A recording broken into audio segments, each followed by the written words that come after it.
Remember that my life is like the wind. I shall not see happiness again. And you thought your day was bad. You know, we have that short reading tonight from Job. I think most of us here, if you remember the details of Job's story, what's led him to this despair, it's truly remarkable. Remember, Job is described initially as a very prosperous man, a very just man, a holy man, faithful to God. And for a variety of reasons, which you can go back and read the book, he starts being beset by trials. He loses all of his crops, all of them. His fields are destroyed. He loses all of his animals. They're destroyed. His business is gone. But then, more importantly, he loses his children. He loses everything. And even his house collapses around him. Then he falls ill. There's a verse that's been left out of this because this is a family assembly describing the condition of his skin and the illness. His friends come by, and with friends like this, who needs enemies? And say, clearly, you are being afflicted like this because somehow you have sinned. So repent for your sin, and maybe God will have mercy on you. He even has friends who say, give up on God altogether. What's that gained you? And even his wife says, curse God and die. This is terrible. My life is like the wind. I shall not see happiness again. He remains faithful to God. He doesn't know why. He doesn't know why all this has happened to him. He doesn't know why he remains faithful to God, except that God has asked him to remain faithful. And so he does. No curse escapes his lips. He has faith in God.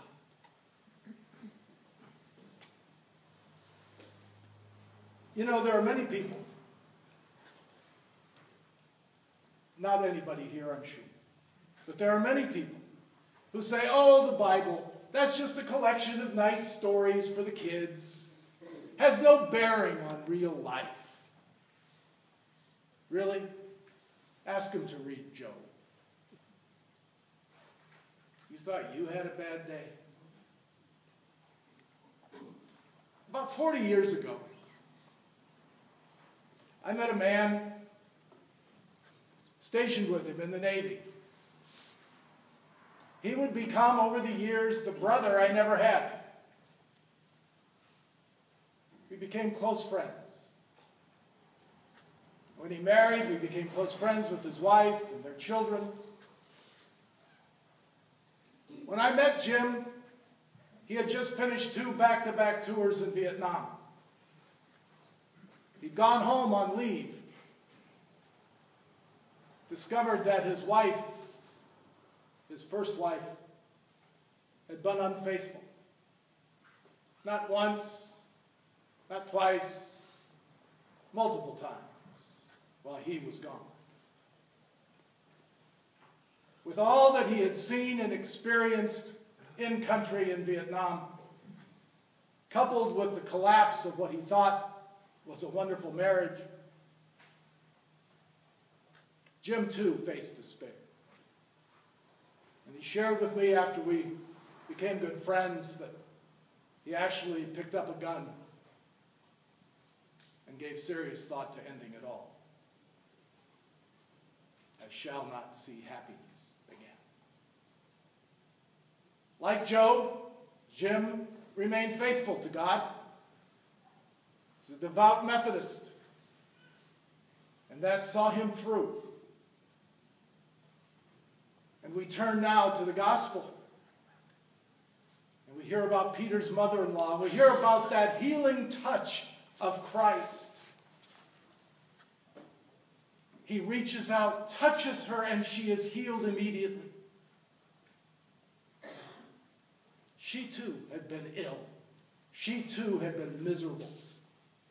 Everybody else had run off to the synagogue. She was too ill to go. Christ goes a few hundred yards to Peter's home to relax, to rest after healing and after all the teaching he'd been doing. And what does he discover but this woman with a high fever who needed him, who may even have been at the brink of despair. He doesn't hesitate. He reaches out, he touches her, and raises her up. And the word that St. Mark uses, that he raises her up, is the same word that Mark is going to use to describe Jesus rising from the dead. So too does Peter's mother-in-law rise to new life. That's what happened to my friend Jim. He rose to new life. And after leaving the Navy, he spent the remaining years that he has been given doing missionary work. For the last number of years, he's been going to the poorest parts of India and Africa. And about 20 minutes ago, he boarded a flight to return to Africa for another 3 months as a missionary.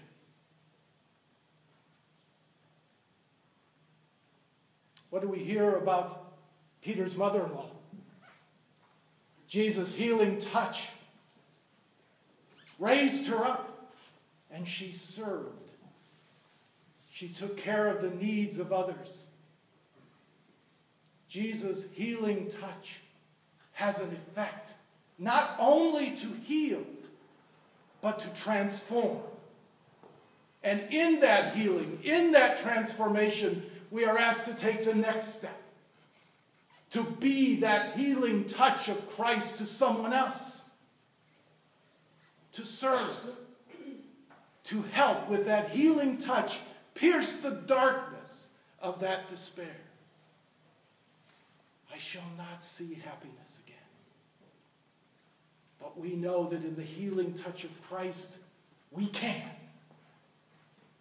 And we are called as disciples to be that healing touch, to help people through that darkness into the light. The Bible is about real life and real people whose needs and wants and desires and illness and sickness are the same thing we experience every day. These are not just dramatic stories. This is the story of who we are and who we are called to be. How do we respond to Christ's healing touch in our lives?